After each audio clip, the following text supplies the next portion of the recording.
Assalamualaikum warahmatullahi wabarakatuh. Perkenalkan, nama saya adalah Muhammad Fikri Rahmawan.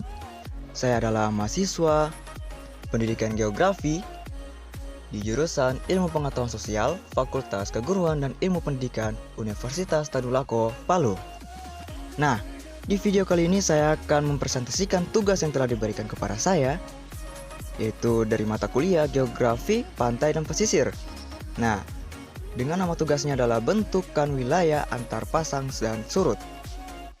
Tapi sebelum masuk ke video, kita mau ngingetin sama kalian, jangan lupa di subscribe dan like ya. Ayo kita sama-sama bangun channel ini. Kebiasaan. Oke, kita lanjut saja. Bentukan wilayah antar pasang surut, dan yang diberikan tugas kepada saya itu adalah mangrove, arc, rataan pasang surut, delta, dan gisik. Nah, kita akan masuk ke pembahasan yang pertama, yaitu mangrove. Mangrove atau hutan mangrove atau hutan bakau ini merupakan hutan yang berada di lingkungan perairan Payau. Hutan ini merupakan hutan yang sangat dipengaruhi oleh keberadaan pasang surut air laut. Ekosistem hutan ini juga khas. Kekhasan ekosistem hutan mangrove ini salah satunya karena adanya pelumpuran di wilayah hutan tersebut. Karena jenis tanah yang dimiliki oleh hutan ini cenderung berlumpur. Nah, maka bisa dibayangkan hanya sedikit jenis tumbuhan yang bisa hidup di daerah ini. Selanjutnya kita masuk ke ciri-ciri hutan mangrove. Nah, setiap jenis hutan tentulah berbeda antara satu dengan yang lainnya. Jika suatu hutan tidak berbeda satu dengan yang lainnya, tentu tidak akan ada jenis-jenis hutan. Ya iyalah. Setiap hutan pasti mempunyai karakteristik atau ciri-cirinya masing-masing. Begitu pula dengan hutan mangrove ini. Hutan mangrove mempunyai karakteristik atau ciri-ciri tertentu. Nah, beberapa karakteristik atau ciri-ciri yang dimiliki oleh hutan mangrove ini antara lain adalah sebagai berikut. Yang pertama, didominasi oleh tumbuhan mangrove atau tumbuhan bakau. Ya iyalah. Yakni tumbuhan yang mempunyai akar yang mencuat ke permukaan. Yang kedua, tumbuh di kawasan perairan Payau, yakni perairan yang terdiri atas campuran air tawar dan air asin, sangat dipengaruhi oleh pasang surut air laut.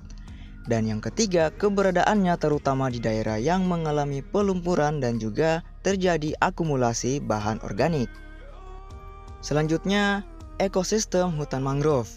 Seperti yang telah kita ketahui, bahwa di bumi ini makhluk hidup akan bersosialisasi atau berinteraksi dengan lingkungan yang berada di sekitarnya dan juga dengan komponen-komponen yang ada di dalamnya. Proses interaksi antara keduanya ini disebut dengan ekosistem. Ekosistem ini ada di setiap tempat di bumi, di mana setiap tempat di bumi atau di setiap habitat mempunyai ekosistemnya masing-masing, termasuk juga dengan hutan mangrove ini. Hutan mangrove ini adalah sebuah ekosistem tersendiri. Nah, ekosistem ini mempunyai manfaat seperti mencegah erosi pantai. Nah, erosi pantai akan terus-menerus menggerus permukaan bumi sehingga mengancam lingkungan manusia. Erosi adalah terkikisnya lahan atau permukaan tanah yang disebabkan oleh aliran air, sedangkan abrasi merupakan terkikisnya permukaan tanah disebabkan oleh hempasan ombak laut. Salah satu cara mencegah terjadinya erosi dan abrasi, dibutuhkan sesuatu yang kuat untuk menghindari penggerusan saat ombak besar terjadi. Oleh sebab itu, penanaman mangrove kian diberdayakan sebab pohon mangrove ini diyakini mempunyai sistem perakaran yang sangat kuat, sehingga mampu meredam energi gelombang laut yang terjadi. Nah guys, sekumpulan ekosistem mangrove tumbuh di atas rawa-rawa berair Payau yang terletak di garis pantai.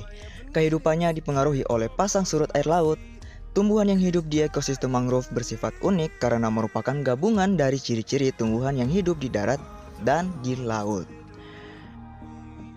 Nah, kita lanjut ke yang kedua. Yang kedua adalah arc. Arc adalah bentukan sebuah tebing yang menghadap arah pantai dan memiliki sebuah lubang atau bentukan sebuah gua. Dan bentukan gua ini diakibatkan dari pengikisan oleh beberapa energi alam seperti ombak dan angin dan lain sebagainya yang berada di bagian pantai. Dan terbentuknya gua ini terjadi dalam waktu yang sangat lama. Nah, Ark ini kita bisa dapatkan atau kita bisa melihatnya di bagian-bagian pantai yang memiliki tebing. Dan salah satunya adalah Pantai Karangbolong yang menjadi tempat wisata dan yang sangat terkenal. Oke, kita lanjut ke yang ketiga. Yang ketiga adalah Rataan Pasang Surut. Nah, rataan pasang surut ini bentukan deposisional yang luas, terdiri dari material lumpur, terbentuk oleh tenaga pasang surut air laut. Rataan pasang surut banyak dijumpai pada laguna atau wilayah estuaria pasang surut. Nah, rataan pasang surut ini adalah hasil dari bentukan lahan marin atau laut. Bentukan lahan ini merupakan bentuk lahan yang terbentuk oleh kerja air laut, baik proses yang bersifat konstruktif atau pengendapan maupun destruktif atau abrasi, dan terdapat pada wilayah kepesisiran. Bentuk lahan ini kadang bergabung dengan fluvial yang bertemu dengan lautan, dan bentukan lahan ini dihasilkan oleh gelombang dan arus air laut. Oke, kita lanjut yang keempat. Yang keempat adalah delta. Delta merupakan sebuah endapan sedimentasi yang disebabkan oleh partikel yang dibawa oleh sungai. Sedimentasi sendiri pada dasarnya merupakan sebuah tenaga eksogen yang dapat membuat muka baru di permukaan bumi ini. Nah, ada beberapa morfologi delta yang bisa kita temukan, seperti yang pertama, delta plain. Delta plain adalah kawasan delta yang merupakan daerah yang jauh lebih dekat dengan kawasan daratan. Kawasan ini sendiri merupakan kawasan dari delta yang lebih didominasi oleh endapan dan sedimen yang berasal dari daratan ketimbang dari lautan. Nah, yang kedua adalah delta front. Kawasan delta yang satu ini merupakan salah satu kawasan delta yang cukup aktif terjadi pengendapan. Biasanya pengendapan yang terjadi di kawasan ini banyak didominasi oleh pasir. Selain itu, kawasan ini merupakan salah satu kawasan yang secara aktif bersinggungan langsung maupun tidak dengan aktivitas laut yang lain. Pembentukan delta front ini sendiri bisa dikatakan memiliki waktu yang cukup lama. Biasanya, delta front akan kita temukan pada daerah di mana masuknya air sungai dengan air laut. Meskipun begitu, yang harus digarisbawahi di sini adalah delta front masih merupakan satu bagian dengan delta plain. Satu bagian. Yang ketiga adalah prodelta. Kawasan prodelta ini merupakan kawasan yang paling jauh dari sebuah delta. Kawasan ini hampir bisa dikatakan menjorok ke dalam kawasan laut. Untuk dapat mengetahui kawasan prodelta, maka dibutuhkan beberapa sampel dari lapisan-lapisan bawah laut yang ada di sekitar delta. Hal ini karena kawasan prodelta ini didominasi oleh materi yang sangat halus. Nah, yang terakhir kita akan membahas masalah gisik. Gisik merupakan jalur agak miring di tepi laut terentang antara garis batas laut terendah dan medan yang bercorak layang seperti tebing curam atau padang rumput. Dan pada umumnya terdiri dari bahan lepas seperti pasir atau kerikil. Gisik merupakan salah satu dari beberapa penampilan bentuk lahan yang lazim ditemui pada daerah pantai. Material gisik berwujud material sedimen. Nah, sedimen di laut berasal dari berbagai aktivitas di daratan maupun proses yang terjadi di laut tersebut. Pada prinsipnya, sedimen terbentuk karena proses pelapukan baik oleh faktor fisik, kimia, maupun hidrologi. Nah guys, sekian dulu presentasi dari ya. Jika kalian suka, silahkan klik like. Dan jika kalian tidak suka, silahkan klik dislike 2 kali. Nah guys, sebelum videonya berakhir, kita mau ngingetin sama kalian. Ayo sama-sama kita cegah penyebaran virus corona ini dengan cara mengkarantina diri di rumah aja. Setuju?